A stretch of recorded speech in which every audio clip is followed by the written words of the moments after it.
so many times, but when the actual moment came, we just grabbed a bag of stuff and we said goodbye to my whole family, my friends at school, and we left. It was kind of like from one day to another. But we took a bus all the way to Nogales. Prior to that, I heard like people talking about crossing the border, how difficult it was. People who had not made it.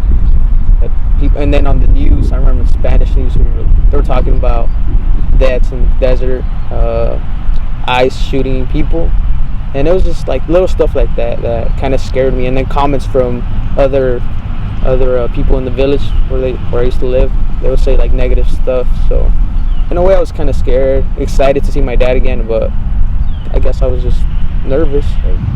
They woke us up like around, if I remember correctly, like at 9, and they told us to get ready to wear the darkest clothes we could find.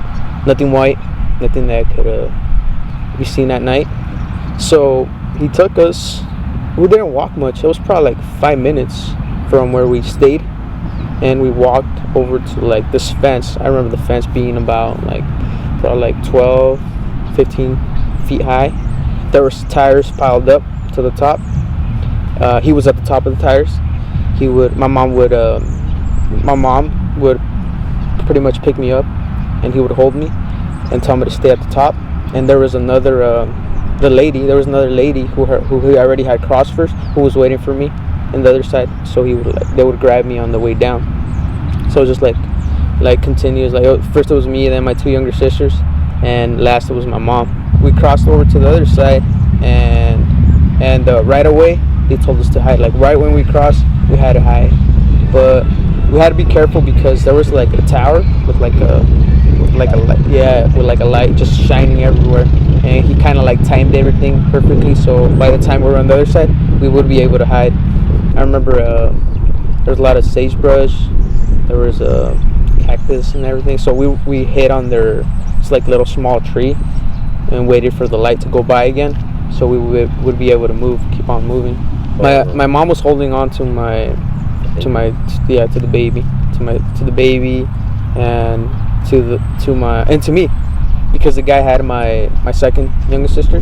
He was holding her. I remember this because she remembers that when we started running, when the light passed and it was like the time lapse where we were supposed to keep moving forward, we started running, and there was a hole on the ground, and when he started running, he tripped, and when he tripped, he landed on my sister.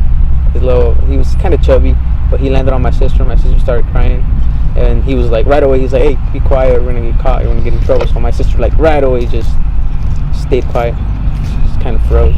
I was scared, and he fell. My sister kind of started crying, and all of a sudden we hear dogs just barking loud. But I mean, the dogs were there. They could literally smell us. Scared. I was really scared. My sisters were even more scared. They just started crying.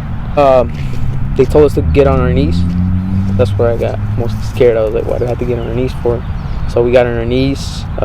There was a guy pointing a light at us, making sure that nobody would move. A dog next to him with another guy, a taller person, and he started asking us questions.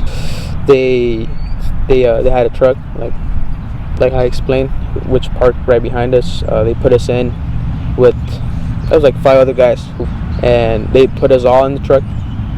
I remember me and my sisters being in the back with my mom. My mom was scared. She was grabbing onto my 2 younger sisters. I was just sitting there. They took us to this, it was like a jail type of thing.